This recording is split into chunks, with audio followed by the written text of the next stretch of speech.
یہ شہر الصبر ہے. پھر فرمایا والصبر ثوابہ الجنہ، اور سنو صبر کا ثواب جنت ہے. جو شخص صابر ہوتا ہے اس کا صلہ جنت کی صورت میں عطا کیا جائے گا. وشہر المواسات، اور یہ ہمدردی کا مہینہ ہے، باہمی پیار کا مہینہ ہے، الفتیں بانٹنے کا مہینہ ہے، نرم دلی کا مہینہ ہے، ایک دوسرے کے احساس کا مہینہ ہے. جب کوئی شخص بھوک اور پیاس کاٹتا ہے تو اس کو پھر محسوس ہوتا ہے، بالخصوص امراء، کہ بھوک کیا بلا ہوتی ہے. اور جو نان شبینہ کو ترستے ہیں اور جنہیں کھانا میسر نہیں آتا، ان کی زندگیاں کتنی تلخ ہوتی ہیں. تو بھوک اور پیاس احساس پیدا کرتی ہے ان لوگوں کا کہ جو اللہ کی دی ہوئی نعمتوں سے محروم ہیں. تو اس لیے یہ ایک قسم کا رحم دلی کا مہینہ ہے، پیار بانٹنے کا مہینہ ہے، یہ الفتیں تقسیم کرنے کا مہینہ ہے. وَشَهْرٌ يُزَادُ فِيهِ رِزْقُ الْمُؤْمِنِ، اور یہ ایسا مبارک مہینہ ہے جس میں مومن کا رزق بڑھا دیا جاتا ہے.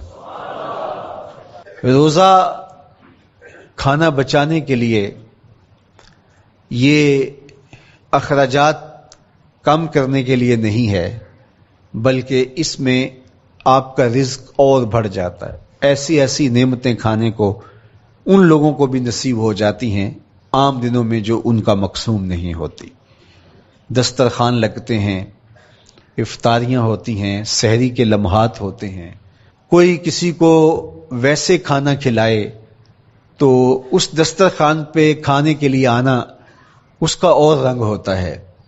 لیکن افطار کا دسترخوان جب بچھتا ہے اور لوگ جب اس کے اوپر آتے ہیں، امیر بھی آتے ہیں، غریب بھی آتے ہیں، تو اللہ کی دی ہوئی نعمتیں جو دسترخوان پہ پڑی ہوتی ہیں ان کو اٹھاتے ہیں، کام و دہن کی تسکین کا سامان کرتے ہیں. عزت نفس بھی مجروح نہیں ہوتی اور طرح طرح کی نعمتیں کھانا بھی دستیاب ہو جاتی ہیں. تو یہ ایک مہینہ ہے مواسات کا، اس میں رزق بڑھ جاتا ہے. غرباء تک بھی اللہ کی نعمتیں وہ پہنچتی ہیں جو عام دنوں میں ان کو میسر نہیں ہوتی، اور امراء بھی نعمتوں کا لطف لیتے ہیں. نعمتوں کا مزہ انہیں آتا ہے اس لیے کہ بھوک کاٹنے کے بعد جب ان کو نعمت میسر آتی ہے تو پھر انہیں احساس ہوتا ہے. جو شخص ہر وقت سیراب رہتا ہے تو اس کو کیا پتا کہ شدید بھوک کے بعد کھانے کا لطف کیا ہوتا ہے. سخت پیاس کے بعد میٹھا اور ٹھنڈا مشروب جب رگوں کو تر کرتے ہوئے معدے تک پہنچتا ہے تو اس کی تراوت، اس کی ٹھنڈک، اس کی لذت، اس کا کیف و سرور، اس کی عذوبت کس طرح راحت بخشتی ہے. اسی لیے میرے اور آپ کے آقا و مولا نے ایک دوسرے مقام پہ ارشاد فرمایا للصائم فرحتان، فرحت عند فطرہ و فرحت عند لقاء ربہ. روزے دار کے لیے دو خوشیاں ہیں. ایک خوشی اسے تب ملتی ہے جب وہ روزہ افطار کرتا ہے، وہ لمحے مسرتوں کے ہوتے ہیں، ایک روحانی احساس ہوتا ہے. اتنا لمبا دن، اتنا سخت دن، گرمی کی شدت، مالک تیرا شکر ہے لمحہ اختتام پہنچا اور یہ اتنا لمبا دن تیرے حکم کی تعمیل کرتے ہوئے بسر ہو گیا. ایک تو روزہ کھولتے ہوئے وہ ایک سرشاری ہوتی ہے، وہ ایک لذت ہوتی ہے، روحانی تسکین ہوتی ہے.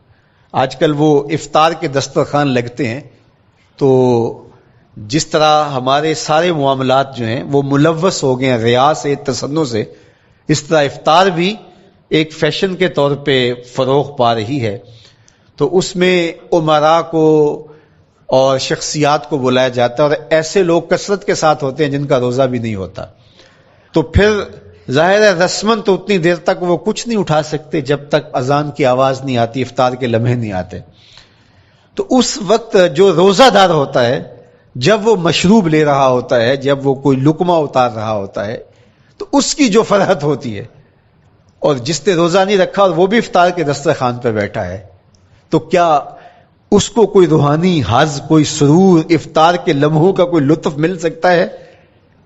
وہ بیچارہ کتنا بے چین ہوتا ہوگا کہ یہ شخص ہے کمزور ہے، سارا دن مزدوری کر کے آیا ہے اور اس کا بھی تو سارا دن گزر گیا بھوک اور پیاس سے، اور میں صحت مند ہوں اور سارا دن ٹھنڈے ماحول میں رہا ہوں اور مجھے توفیق نہیں ملی. تو وہ گھونٹ کتنے مشکل اس کے لیے ہوتے ہوں گے. اور روزہ دار کے لیے کس قدر وہ آسودہ بخش لمحے ہوتے ہیں کہ جب اس کو یہ مسرت ہو رہی ہوتی ہے کہ مالک تیرا شکر، گرم موسم، زباں کانٹا، حلق خشک، اور تو نے تکمیل تک لمحے پہنچائے اور میرا دن خیریت سے گزر گیا. تو وہ اس کے لیے ایک خوشی کا لمحہ، روحانی مسرت کی کیفیت. اور دوسری کہ جب وہ ٹھنڈا اور میٹھا مشروب، سارے دن کی سوکھی ہوئی زبان اور خشک حلق، اور انسان کی جو ہے وہ رگیں بھی، انتڑیاں بھی خشک ہو چکی ہوتی ہیں، تو ٹھنڈا اور میٹھا مشروب جب انسان کے معدے کی طرف بڑھ رہا ہوتا ہے، زبان بولے نہ بولے، ایک ایک رواں اللہ کی حمد بول رہا ہوتا ہے، اور تشکر انسان کے رگو ریشہ سے ادا ہو رہا ہوتا ہے، اور اس کی کیفیت، اس کی سرشاریاں، اس کی لذتیں وہ دیکھنے کی ہوتی ہیں. تو کہا للصائم فرحتان، روزے دار کو تو ایک فرحت اس وقت ملتی ہے عند فطر ہی، جب وہ روزہ کھولتا ہے، روحانی فرحت بھی، جسمانی فرحت بھی. وفرحۃ عند لقاء رب، اور دوسری فرحت اور دوسری خوشی اسے تب ملے گی جب اس روزے کے صلے میں اللہ تعالیٰ اپنے رخ انور سے پردہ اٹھا دے گا اور روزہ دار کو اپنے دیدار کی دولت عطا کرے گا. تو وہ پھر منظر دیکھنے والا ہوگا، روزہ دار کی آنکھیں ٹھنڈی ہو جائیں گی. اصل افطار تو وہ ہوگی نا، اللہ اکبر، اصل تو شربت دیدار ملے گا جو روح کی پیاس بجھا دے گا، جو من کی بھوک مٹا دے گا. تو کہا للصائم فرحتان، فرحۃ عند فطرہ وفرحۃ عند لقاء رب. روزہ دار کے لیے دو خوشیاں ہیں، ایک خوشی وہ ہے جب اس کے جسم کی پیاس بجھتی ہے، اور ایک خوشی تب ملے گی جب روح کی بھوک مٹے گی، جب من کی پیاس بجھے گی، اور پھر وہ سرشاریوں کے عالم میں دیکھتا ہی چلا جائے گا، اور وہ سیراب ہی نہیں ہو پائے گا کہ میں ان دو آنکھوں سے دیکھ رہا ہوں، کاش کہ لوں لوں دے مڈ لک لک چشمہ، ایک کھولا تے ایک کجا ہوں. وہ اس آرزو میں ہوگا کہ میرا رواں رواں آنکھ بن جائے اور میں اس دیدار سے فیضیاب ہوتا چلا جاؤں. تو وہ کیا لمحے ہوں گے، وہ کیا گھڑیاں ہوں گی، وہ کیا ساعتیں ہوں گی، کوئی لفظ نہیں ہے جن لفظوں میں ان حقیقتوں کو بیان کیا جا سکے، اس لیے کہ وہ منظر ہی وراء الورا ہوگا. تو روزہ دار کو فرحت ملتی ہے جب وہ روزہ کھولتا ہے. تو فرمایا وَشَهْرٌ يُزَادُ فِيهِ رِزْقُ الْمُؤْمِنِ، اس میں مومن کا رزق بڑھا دیا جاتا ہے. وَمَنْ فَطَّرَ فِيهِ صَائِمًا كَانَ مَغْفِرَةً لِذُنُوبِهِ، جس نے روزہ دار کا روزہ افطار کروایا. اللہ کے محبوب فرماتے ہیں کہ ایک تو خود روزہ رکھا، اور دوسری سعادت یہ ہے کہ ماہ صیام میں روزہ دار کا روزہ افطار کروایا. آپ شریعت بیضاء کو بنظر عمیق مطالعہ کر کے دیکھیں. ماہ صیام میں بہت زیادہ اس بات پہ زور دیا گیا ہے کہ روزہ افطار کرواؤ.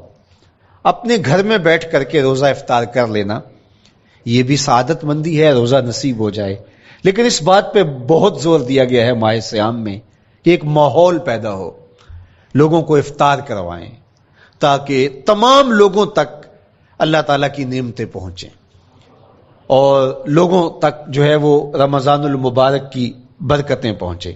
تو ارشاد فرمایا وَمَنْ فَطَّرَ فِيهِ صَائِمًا، جس نے روزے دار کا روزہ افطار کروایا، کانا مغفرۃ لذنوبہ، تو وہ افطار کروانے والوں کے گناہوں کی بخشش کا ذریعہ بن جائے گا.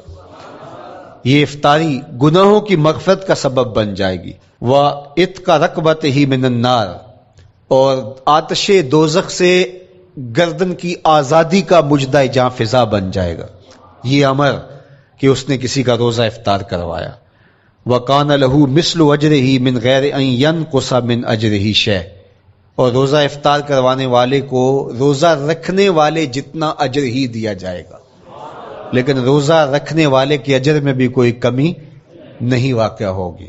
جتنا اس نے سارے دن کی بھوک اور پیاس کاٹ کر کے تکلیف اٹھا کر کے روزہ رکھا، جس نے شام کو اس کو افطار کر دیا اتنا ہی ثواب اس کو عطا کر دیا جائے گا.